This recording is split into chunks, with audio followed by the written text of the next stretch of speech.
Assalamualaikum warahmatullahi wabarakatuh. Perkenalkan, nama saya Ania Aulia dengan NIM 0601232038. Saya akan menjawab pertanyaan dari mengapa terjadi krisis identitas nasional dan bagaimana menurut saya mengatasinya.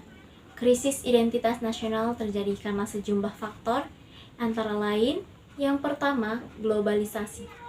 Arus informasi dan budaya. Globalisasi membuka akses terhadap berbagai informasi dan budaya dari seluruh dunia.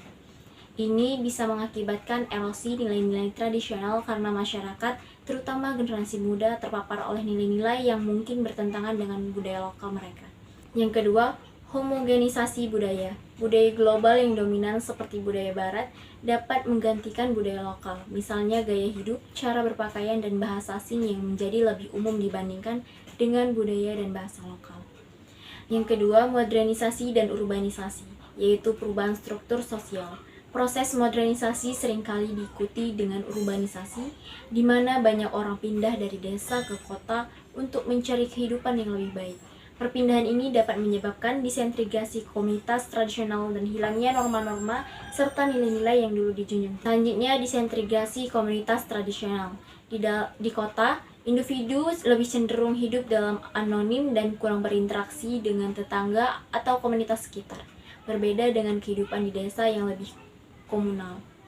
Yang ketiga, ada konflik internal dan ketidakadilan sosial, yaitu konflik etnis dan agama. Konflik berkepanjangan antara kelompok etnis atau agama dapat merusak rasa persatuan nasional.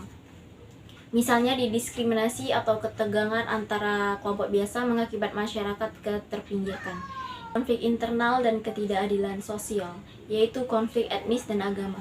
Konflik berkepanjangan antara kelompok etnis atau agama dapat merusak rasa persatuan nasional. Misalnya, didiskriminasi atau ketegangan antara kelompok biasa mengakibatkan masyarakat merasa terpinggirkan. Yang kedua, ada ketidakadilan sosial dan ekonomi. Ketidakadilan dalam distribusi sumber daya dan kesempatan ekonomi membuat beberapa kelompok merasa tidak diakui, yang memperdalam krisis identitas nasional. Yang keempat, disintegrasi sosial, yaitu fragmentasi sosial. Ketika individu atau kelompok merasa tidak terhubung dengan identitas nasional, mereka cenderung membentuk subkelompok atau komunitas yang terpisah, yang dapat menyebabkan fragmentasi sosial. Yang kelima, ada penurunan kebanggaan nasional, yaitu melemahnya nasional dan patriotisme. Hilangnya rasa bangga terhadap negara dan budaya sendiri dapat melemahkan sangat nasionalisme dan patriotisme. Hal ini bisa disebabkan oleh kurangnya pengetahuan ataupun penghargaan terhadap sejarah dan warisan budaya lokal. Selanjutnya, ada beberapa langkah-langkah mengatasi krisis identitas nasional. Yang pertama, pendidikan dan penguatan nilai lokal-lokal, yaitu inklusi sejarah dan budaya lokal dalam kurikulum.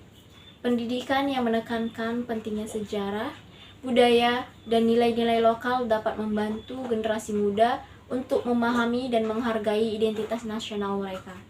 Kurikulum yang berbasis lokal harus mencakup cerita, tradisi, dan pencapaian bangsa. Selanjutnya, pembelajaran interaktif.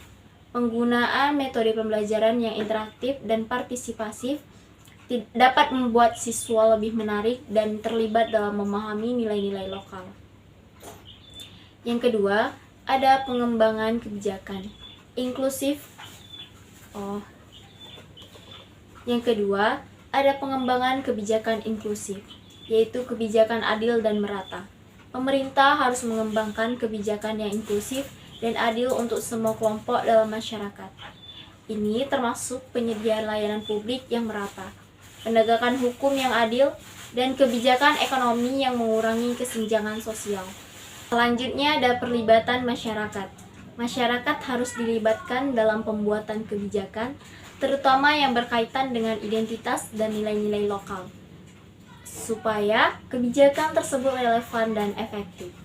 Yang ketiga, ada pemanfaatan media dan teknologi, yaitu promosi budaya lokal. Media dan teknologi dapat digunakan untuk mempromosikan budaya dan nilai-nilai lokal, misalnya melalui produksi film, musik, dan konten media sosial yang menonjolkan kebanggaan terhadap budaya dan identitas nasional. Selanjutnya, program edukasi melalui media. Program televisi, radio, dan media online dapat mendukung dan mengedukasi masyarakat tentang pentingnya identitas nasional. Konten yang disajikan harus menarik dan relevan dengan kehidupan sehari-hari masyarakat. Sekian jawaban yang dapat saya sampaikan. Bila ada salah kata, saya mohon maaf. Saya akhiri dengan wassalamualaikum warahmatullahi wabarakatuh.